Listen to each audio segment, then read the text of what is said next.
नमस्कार विद्यार्थ्यांनो, माझे नाव आहे पंकज मते आणि आज आपण सुरू करणार आहोत इयत्ता 8वीतला गणित विषयातला 8वा धडाचा 4था भाग. या धड्याचे नाव आहे चौकोन रचना व चौकोनाचे प्रकार. तर चला सुरू करूया या भागामध्ये आपण शिकणार आहोत वेगवेगळ्या प्रकारे चौकोन किंवा वेगवेगळ्या प्रकारचे चौकोन आणि त्याचे गुणधर्म. तर चला सुरू करूया या भागाला. पहिला चौकोनाचा प्रकार आहे काटकोन चौकोन किंवा त्यालाच म्हणतात आयत, ज्याला आपण इंग्लिशमध्ये म्हणतो रेक्टँगल. ज्या चौकोनाचे, आता याची व्याख्या पाहू, ज्या चौकोनाचे चारही कोन काटकोनात असतात त्या चौकोनाला काटकोन चौकोन किंवा आयत असे म्हणतात. आपण कुठलाही एक चौकोन घ्या ज्याचे चारही कोन एकमेकांची काटकोनात असले पाहिजे, अशा प्रकारच्या आकृतीला आपण काय म्हणणार किंवा अशा प्रकारच्या चौकोनाला आपण म्हणणार आयत किंवा काटकोन चौकोन. आता याचे गुणधर्म काय काय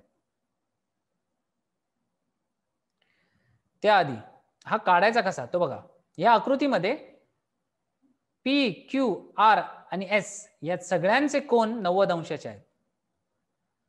तर अशा प्रकारे आपल्याला पी क्यू आर एस हा आयत आपण बनवू शकतो, ज्यात आपल्याला काय करायचंय, पी क्यू आर एस हा प्रत्येक कोन काटकोनात आहे आणि त्याच्या लगतच्या दोन बाजूंची लांबी दिली असता आपण पी क्यू आर एस हा काढू शकतो. म्हणजेच काय, आपल्याकडे समजा क्यू आर आपल्याला समजा दिला असेल आणि क्यू ची आपल्याला काटकोन दिलाय आणि आर चा आपल्याला काटकोन दिलाय, तर आपण अशा प्रकारे आपण पूर्ण चौकोन, पूर्ण हा काटकोन किंवा आयत बनवू शकतो.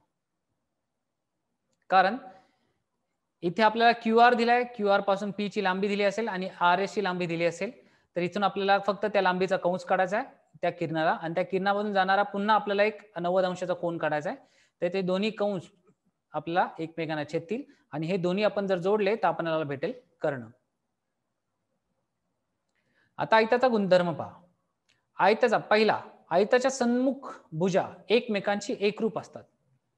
सन्मुख म्हणजे एकमेकांच्या समोरच्याच. म्हणजेच काय, ही पी क्यू आणि ही आर एस रेख एकमेकांच्या बरोबर समरूप असते, एकरूप असते. तसेच क्यू आर आणि पी एस ही सुद्धा ते आपण दिली आहे.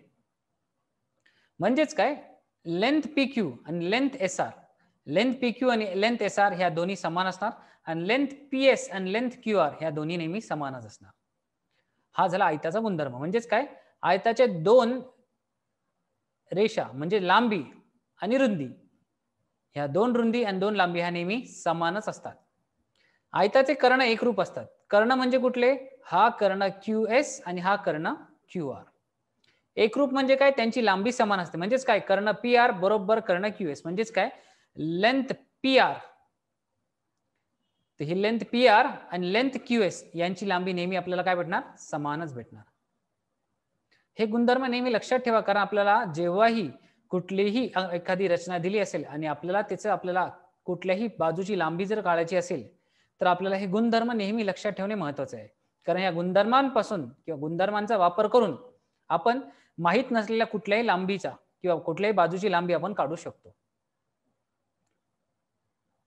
आता तिसरा गुणधर्म, आयताचे कर्ण परस्परांना दुभागतात. म्हणजेच काय, हा आपल्याला एक क्यूएस हा कर्ण आहे आणि हा पी आर हा कर्ण आहे, तर हे बरोबर एकमेकांना दुभागतात.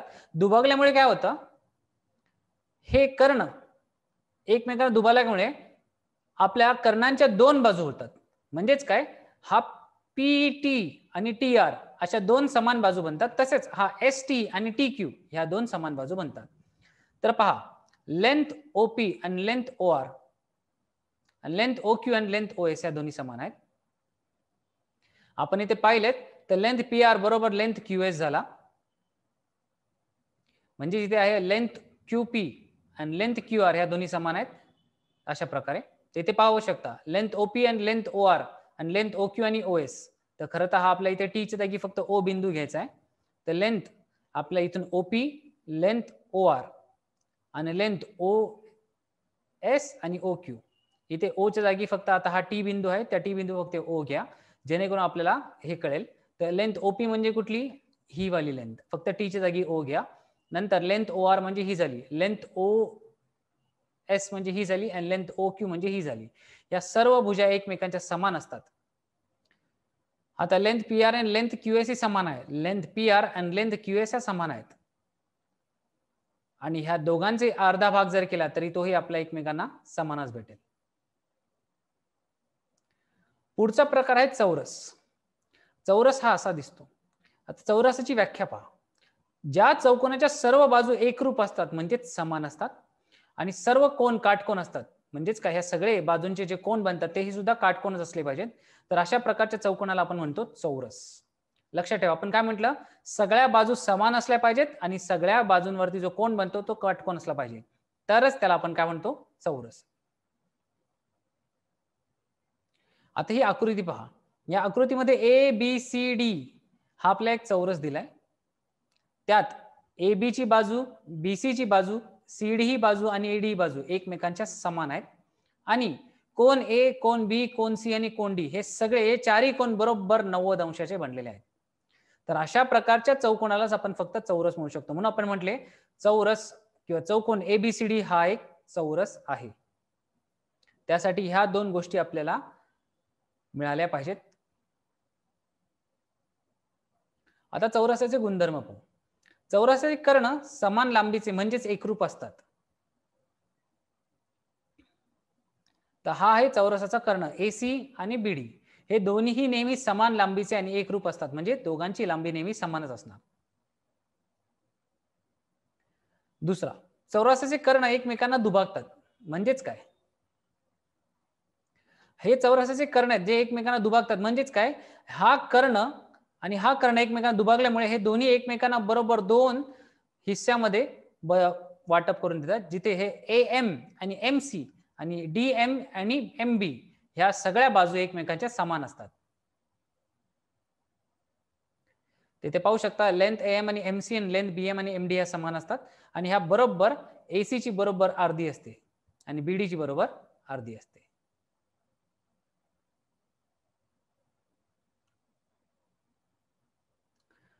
आता ही एम आणि ही एम सी एकमेकांच्या समान असतात आणि ह्या दोघांची लांबी बरोबर एसीच्या अर्धी असणार.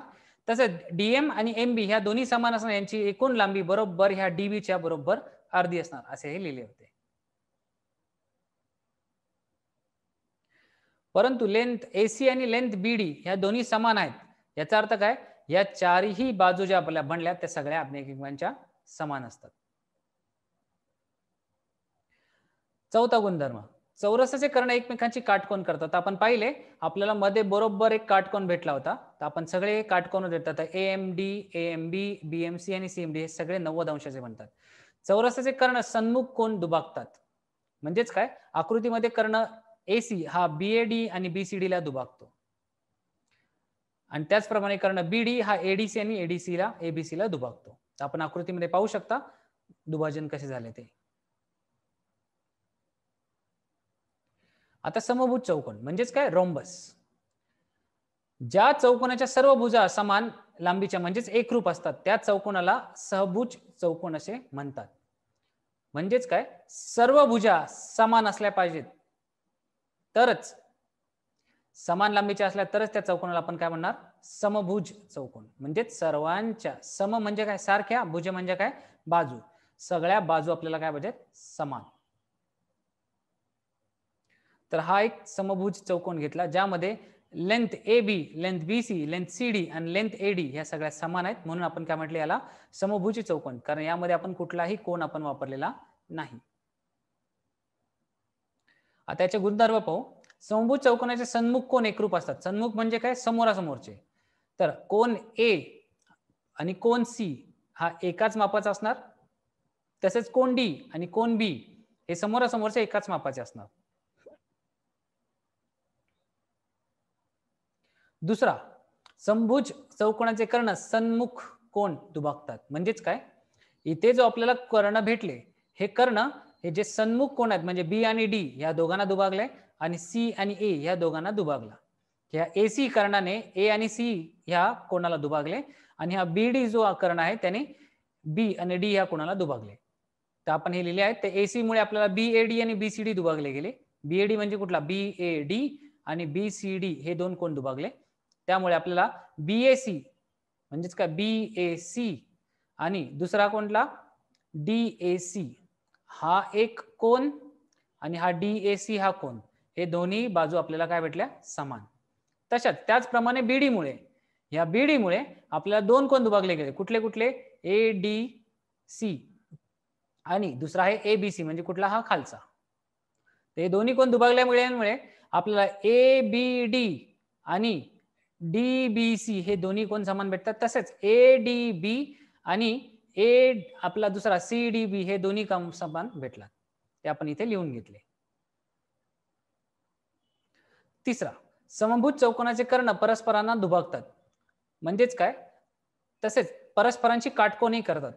तर लक्षात घ्या, समभुज चौकोनाचे कर्ण म्हणजे हे कर्ण एकमेकांना दुभागतात, म्हणजे दोघांनाही बरोबर इक्वल समान लांबीमध्ये दुभागतात. म्हणजे बीएम ची लांबी आणि एमडी ची लांबी ही एकमेकांची समान आहे आणि ती बरोबर ह्या बीडी लांबीच्या बरोबर अर्धी आहे. तसेच एएम आणि एसी ही लांबी एकमेकांची समान आहे आणि ती बरोबर एसी या लांबीच्या बरोबर अर्धी आहे.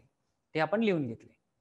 आणि आपण इथे कोणही लिहिले कारण आपण म्हटलं ते एकमेकांची परस्परांची काटकोन करतात. म्हणजेच काय? आपला एएमबी म्हणजे कुठला? एएमबी, नंतर बीएमसी, त्यानंतर डीएमसी आणि हा डीएम हे सगळे काटकोन त्रिकोण आहेत, कारण त्याचे माप झाले 90 अंश इतके.